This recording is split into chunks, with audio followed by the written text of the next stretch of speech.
अस्सलाम वालेकुम आबादगार दोस्तों, उम्मीद आहे तव्हां सभु ख़ैरियत सां हूंदा। तमामु अहम वीडियो आहे, तव्हांखे जेकॾहिं पसंदि अचे त लाइक एंड शेयर ज़रूरु कजो, जीअं ॿियनि आबादगारनि जी बि रहनुमाई थिए। हाणे तव्हांजे हारी कार्ड में कहिड़ो बि मसइलो आहे, तव्हांजो हारी कार्ड ग़लति आयो आहे, नालो ग़लति आहे, CNIC ग़लति आहे, पिन कोड ग़लति आहे, या उन में रक़म कोन थी अचे, तव्हां ॾे रक़म जो मसइलो आयो आहे, मतिलबु मैसेज आयो आहे। ठीकु आहे, हारी कार्ड जे हवाले सां को बि मैसेज या तव्हां ॾे का ख़राबी आहे, का ग़लती आहे,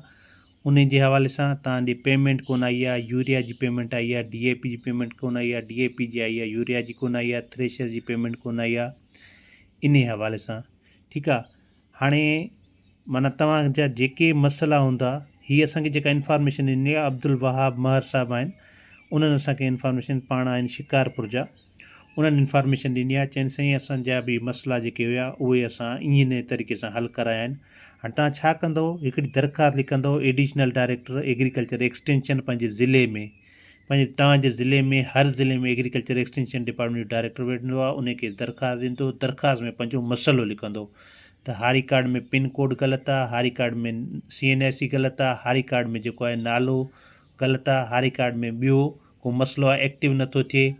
या तव्हांजी DAP रक़म आई आहे, यूरिया जी कोन आई आहे, यूरिया जी आई आहे, DAP जी कोन आई आहे, या तव्हांजा जेके बि मसइला आहिनि इहे तव्हां लिखंदो। ठीकु आहे, दरख़्वास्त में पंहिंजो नालो, वालिद जो नालो, वालदा जो नालो लिखंदो, दरख़्वास्त जूं 3 कापियूं तव्हां पंहिंजे CNIC जूं 3 कापियूं कराए एग्रीकल्चर एक्सटेंशन डिपार्टमेंट जी ऑफिस जमा कराईंदो, ऐं इंशाअल्लाह ताला तव्हांजो मसइलो कुझु ई ॾींहंनि में हल थी वेंदो। ऐं अब्दुल वहाब महर साहिबु शिकारपुर खां असांखे आबादगार आहिनि, ॾाढी रहनुमाई करे उन्हनि रिक्वेस्ट कई आहे तव्हां इहा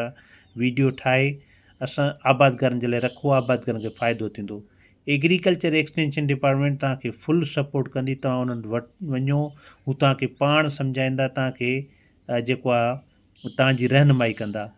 हाणे हिन में बिल्कुलु क्लियर थी वियो, जेको बि तव्हांजो मसइलो आहे, तव्हां हारी कार्ड जो मसइलो आहे, सब्सिडी जो मसइलो आहे, तव्हांजी पेमेंट कोन आई आहे, तव्हांजो हारी कार्ड ग़लति आयो आहे, हू पाण ई जेको आहे बैंक सां राब्तो कंदा, हू पाण ई जिते बि मसइलो हूंदो उन्हनि सां राब्तो करे तव्हां ॾे मतिलबु तव्हांखे तव्हांजो मसइलो हल कराईंदा। तव्हां ॾे मैसेज आयो आहे, उहे सबूतनि सां लिखिजो, का कापी आहे, को तव्हां फाइल प्रिंट कढायो था उन सां अटैच कजो, दरख़्वास्त में पंहिंजो नालो, CNIC नंबर, वालदा जो नालो, वालिद जो नालो, इहो ज़रूरु लिखिजो, तारीख़ ज़रूरु लिखिजो, दरख़्वास्त जूं फ़ोटो कापीज़ कराइजो, पंहिंजे CNIC जूं 3 कापीज़ ऐं दरख़्वास्त जूं 3 कापीज़ लाज़मी कराइजो। हाणे इन में जेके तव्हांजा सुवाल हुजनि उहे कमेंट में कजो, इंशाअल्लाह ताला इन जे मुतलिक़